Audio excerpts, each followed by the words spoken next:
Hi there, I'm Derek Snyder, and on this episode we're going to talk about sneakers and the people that go crazy for them. There have been books written on the subject of collecting sneakers, and there are magazines dedicated to the subject. It's practically mainstream. What probably keeps it as a subculture is the fact that there's so many models out there, and the costs can be very prohibitive.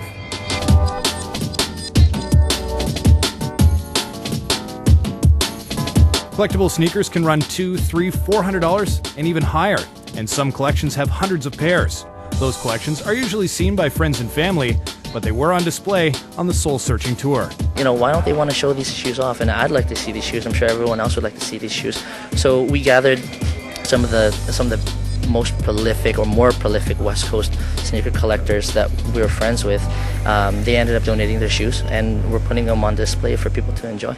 The Jordan 3 started it for me. From there, it's just been a snowball. I've always been collecting, I'm a sneakerhead to heart. This event's awesome, Soul Searching. The Soul Searching Tour is a chance to check out the rarest, most treasured, and sought-after sneakers in the world. So-called sneakerheads get their chance to display their huge collections, but it's also a chance for sneaker companies to meet the regulars. The shoe culture here in Vancouver is really up on a upswing.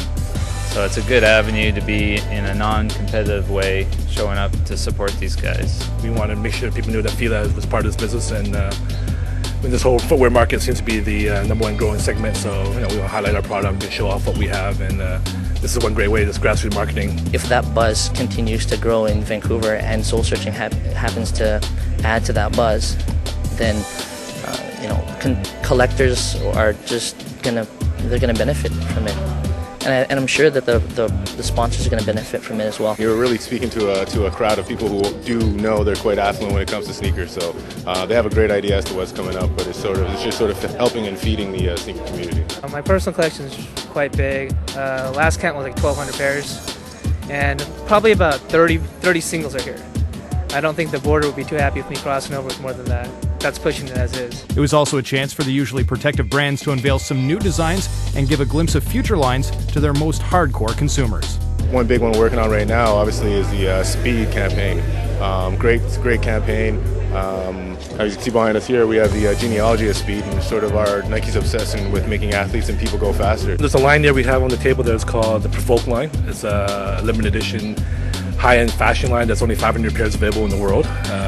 It's something that we're producing for October this year, launching high-end boutiques. It's the 35th anniversary of the Superstar shoe coming up this year. Run DMC, those type of guys. Red Hot Chili Peppers are going to come out with some pretty styling stuff.